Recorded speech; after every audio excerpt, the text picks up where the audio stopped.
ಮಂಗಳೂರು ಸುಹಾಸ್ ಶೆಟ್ಟಿ ಹತ್ಯೆ ಪ್ರಕರಣಕ್ಕೆ ಸಂಬಂಧಪಟ್ಟಂತೆ ರೌಡಿ ಶೀಟರ್ ಆಗಿದ್ದ ಅಂತ ನನಗೆ ಮಾಹಿತಿ ಇದೆ ಅಂತೇಳಿ ಸಿದ್ದರಾಮಯ್ಯನವರು ಮಾತಾಡ್ತಾ ಇದ್ರು.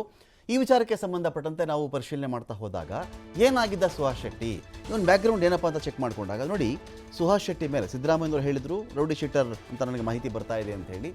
ಇವನ ಮೇಲೆ, ಇದೇ ಸುಹಾಸ್ ಶೆಟ್ಟಿ ಮೇಲೆ 5 ಕೇಸ್ಗಳಿದ್ದವು ಅಂತ. ಸುಹಾಸ್ ಶೆಟ್ಟಿ 5 ಕೇಸ್ಗಳಿಗೆ ಕೋರ್ಟ್ಗೆ ಅಲಿತಾ ಇದ್ದ ಅಂತ. ಈ ಪ್ರಕರಣದ ಪಟ್ಟಿಯನ್ನು ಇಲ್ಲಿ ಬಿಡುಗಡೆ ಮಾಡಲಾಗಿದೆ. 5 ಕೇಸ್ಗಳಿಗೆ ಸಂಬಂಧಪಟ್ಟಂತೆ ಪೊಲೀಸ್ ಇಲಾಖೆ ಏನು ಮಾಡಿದ್ದಾರೆ, ಇವನು ಯಾವ್ಯಾವ ಪ್ರಕರಣಗಳಲ್ಲಿ ಬೇಕಾಗಿದ್ದವನು ಅಂಥೇಳಿ ಪಟ್ಟಿಯನ್ನು ಬಿಡುಗಡೆ ಮಾಡಿದ್ದಾರೆ. ಸಿದ್ದರಾಮಯ್ಯನವರು ಮಾತನಾಡಿದ್ಮೇಲೆ ಚೆಕ್ ಮಾಡಿದಾಗ ನೋಡಿ, ಮಂಗಳೂರಲ್ಲಿ 4 ಕೇಸ್ಗಳು, ಬೆಳ್ತಂಗಡಿಯಲ್ಲಿ 1 ಕೇಸ್ ದಾಖಲಾಗುತ್ತೆ ಇವನ ಮೇಲೆ. ಮಂಗಳೂರು ನಗರ ವ್ಯಾಪ್ತಿಯ ಬಜ್ಪೇಟ್ ಠಾಣೆಯಲ್ಲಿ 3 ಕೇಸ್ ಇದೆ.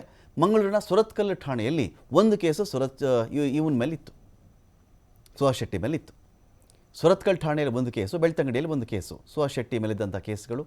ಸೊ ಹಾಗಾಗಿ ಈ ಒಂದು ವಿಚಾರದಲ್ಲಿ ಇದೆಲ್ಲವೂ ಕೂಡ ಒಂದು ರೀತಿಯಲ್ಲಿ ಪ್ರತೀಕಾರ, ದ್ವೇಷ, ಇಂಥ ಹತ್ಯೆಗಳು ಅಂತ ಹೇಳೋದ್ರಲ್ಲಿ ಯಾವುದೇ ಅನುಮಾನಗಳಿಲ್ಲ. ಇವನು ಯಾರ್ದೋ ಕೊಲೆಯಲ್ಲಿ ಭಾಗಿಯಾಗಿದ್ದಾಗ ಇವನು ನಾವು ಮುಗಿಸೋಣ ಅಂಥೇಳಿ ಇನ್ನೊಂದು ಕಡೆ ಗ್ಯಾಂಗ್ ಕೂಡ ರೆಡಿಯಾಗಿದ್ದರು, ಆ ಥರ ಮಾಡಿದ್ದಾರೆ ಅಂತ.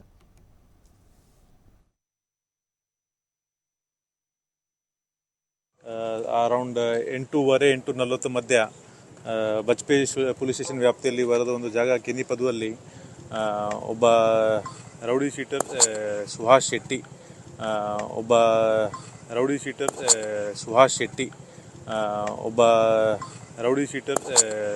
ಶೆಟ್ಟಿ ಅವ್ರ ಮೇಲೆ ಸುಮಾರು ಒಂದು 5-6 ಜನ ಸೇರಿ ವೆಹಿಕಲಿಂದ ಅಡ್ಡ ಹಾಕಿ ಮೊದಲೇ ಒಂದು ಗೂಡ್ಸ್ ಆಟೋಯಿಂದ ಅವ್ರ ಮೇಲೆ ನುಗ್ಗಿ, ಆಮೇಲೆ ಸ್ವಿಫ್ಟ್ ಕಾರಲ್ಲಿ ಅವರು 5-6 ಜನ ಬಂದಿದ್ದರು, ತಲ್ವಾರಿಂದ ಹಲ್ಲೆ ಮಾಡಿದ್ದಾರೆ.